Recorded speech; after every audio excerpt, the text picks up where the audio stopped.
চলতি বছরের 21 জুন থেকে শুরু হতে যাচ্ছে কোপা আমেরিকা। প্রত্যেকবারের ন্যায় এবারের কোপা আমেরিকা একটু ভিন্ন, কারণ প্রত্যেকবার কোপা আমেরিকা অনুষ্ঠিত হয় লাতিন আমেরিকার 10টি দল নিয়ে। তবে এবারের কোপা আমেরিকা লাতিন আমেরিকার 10টি দলের পাশাপাশি বাহির থেকে 6টি দলকে আমন্ত্রণ জানানো হয়েছে। তাই মোট 16টি দল নিয়ে এবারের কোপা আমেরিকা অনুষ্ঠিত হতে যাচ্ছে।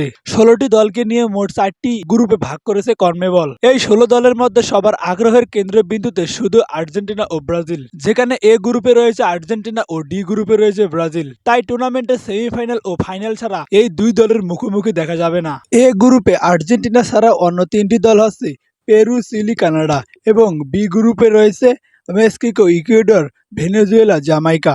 সি গ্রুপে রয়েছে যুক্তরাষ্ট্র, উরুগুয়ে, পানামা, বলিভিয়া এবং গ্রুপ ডিতে রয়েছে ব্রাজিল, কলম্বিয়া, প্যারাগুয়ে, কোস্টারিকা। যুক্তরাষ্ট্রের মাটিতে আগামী 21 জুন কানাডার বিপক্ষে ম্যাচ দিয়ে কোপা আমেরিকা যাত্রা শুরু করবে আর্জেন্টিনা।